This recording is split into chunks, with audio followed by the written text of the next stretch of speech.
What's going on? It's John from Punk Band Wrecked. It's been a while since my last video. I think the last one was somewhere before Halloween. A lot of shit's gone on since then. Tomorrow will be 3 weeks. 3 weeks since my last heart surgery. Feeling good. Hopefully this time around they corrected everything. Be a while to get my strength back and stuff like that, to get back into fighting shape, but hopefully, God willing, that'll happen soon. I have a bunch of new stuff to go over. I got 5 of them right here, and without further delay, here they are. All right, I'll start off with this one.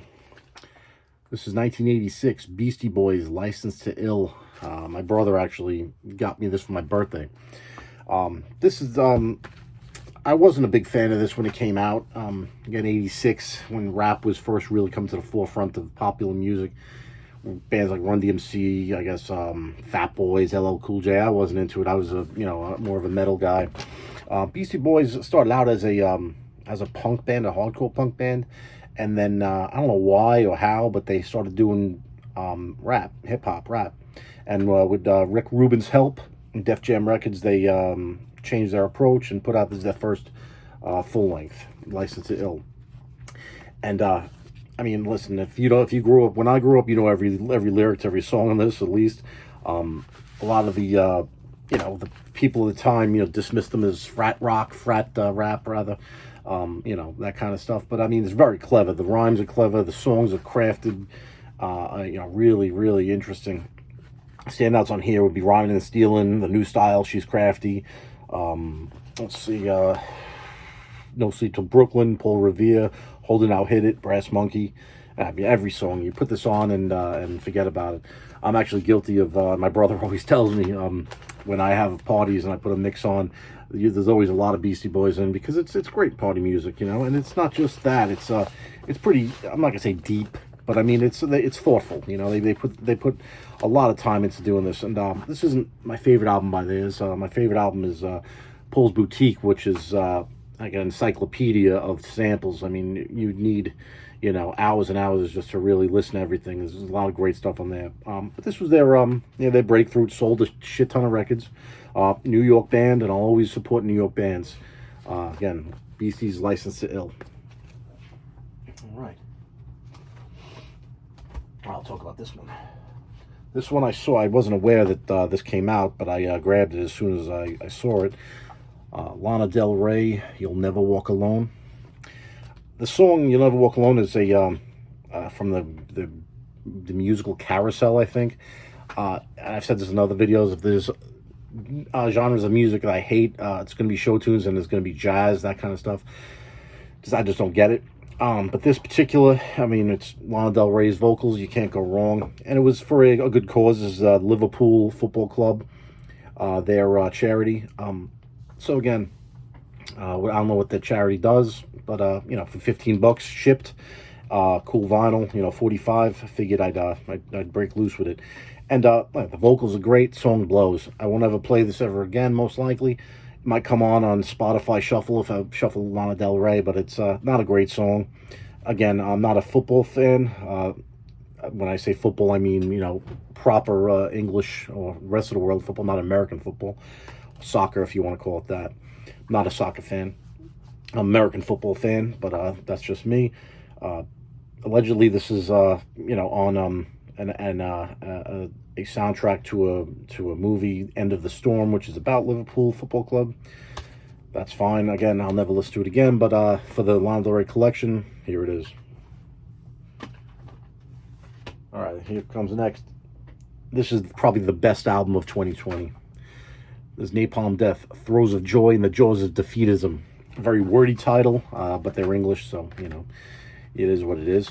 Napalm Death, I was a big fan of them when I was a teenager, early 90s. They put out a lot of burners, man. My favorite is 1980, I think it's 87's, From Enslavement to Obliteration, or 88, I think it came out. But in the 90s, they had Harmony Corruption, and they really, really had that whole death metal sound, grindcore sound. I mean, they changed their genres this band's been around since 1986. They've changed their lineup, they've changed their genres, almost on every album. This is actually a pretty stable lineup. But I know the guitar player that's on this doesn't play with them anymore, so there you go. But this album is cover to cover a great album. You have my favorites would be Backlash, Just Because, A Belly Full of Salt and Spleen, Fluxing of the Muscles, another great one. Fuck the Factoid's a great one. See, what gets me about the Napalm Death is these guys are in their 50s, still doing this kind of music, still writing this kind of music. It's mind blowing. I lost track of these guys in the 90s and the early 2000s, and up until now actually, because they changed their style and it was very repetitive and kind of boring.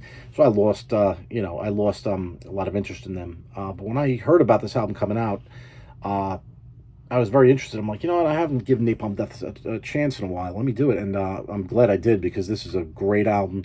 I'm going to try to get into their other stuff that came from, I think the last album I bought them was 1990.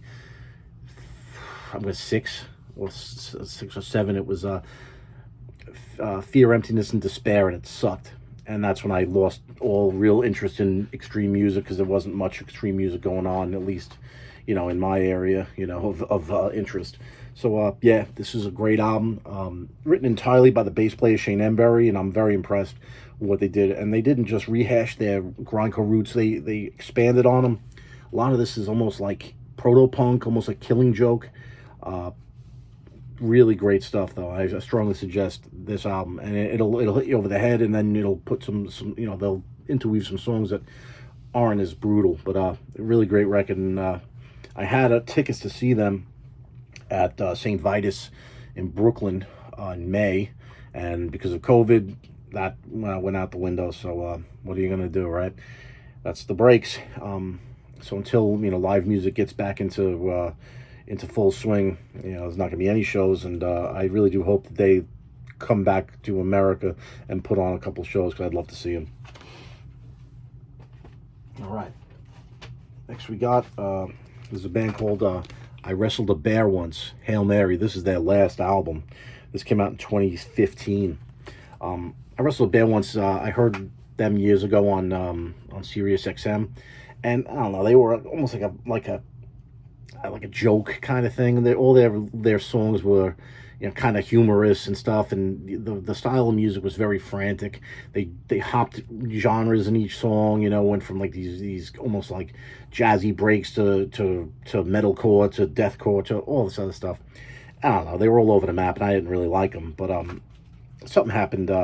Their singer left, Krista Cameron. They got this other singer, Courtney LaPlante, who she picked up where they left off, and I think this is their second album with her, and their last album, as a band. But this is almost, it has roots of death metal. It has roots of their math metal, if you want to call it that. The rhythms are very, very, I don't know, complex at times, more complex than they kind of need to be, in my opinion. But I'm a punk fan, and I don't like complex shit. It's probably why I don't like jazz. I don't like prog rock. Aside from the obvious, shit. But this is like math metal. I'm not into it. But they do it, and they do it with a brutal attitude. So that's why I like it. And they have Courtney LaPlante singing, and I've said it in previous videos. The fact that you have put a female voice over extreme music, and it either works or it doesn't. And with I Wrestled a Bear Once, it worked. And like I said, this was their last album. I don't think they're around anymore, because Courtney LaPlante and the guitar player, Mike Stringer, I think his name is, they ended up getting married, and they formed a new band, which is the last album I'm going to talk about.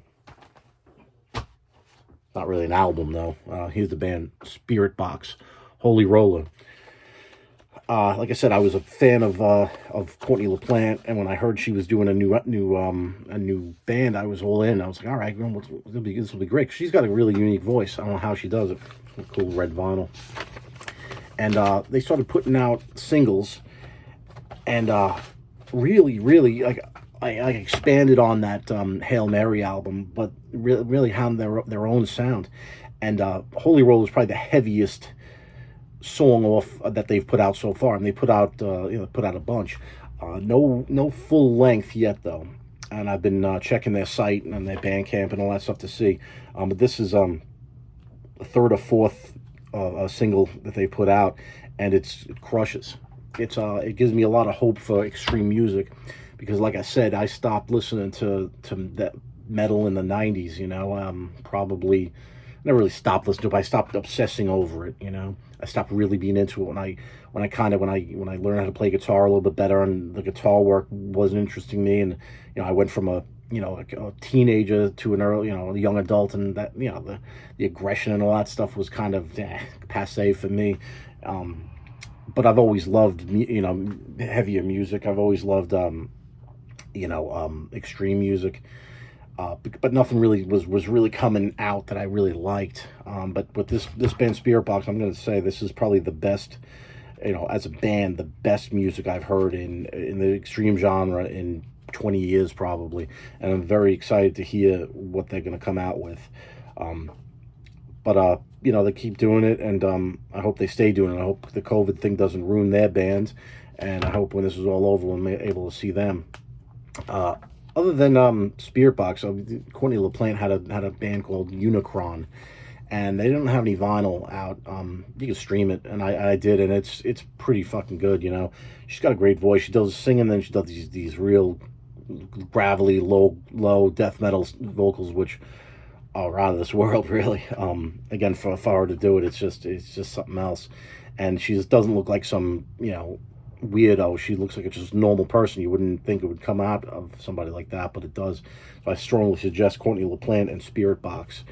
This is going to be a band that I'm going to be looking at for a good while. Hopefully they, like I said, they survive the COVID. So that's five. Those are five of the of newer releases. I have a bunch more I want to get through. Nothing new with our band, Wrecked. We got back to the studio for a while. We were writing some new stuff, and then we were all ready to record, and then COVID is coming back. Seems pretty bad, so I think we're going to take another bit of a break, maybe write some more stuff. So until then, thank you for watching the video. Have a great night, and keep listening to music and keep trying to find stuff. You always find some good stuff anywhere, where you wouldn't expect. So that's all I got to say. Have a good one.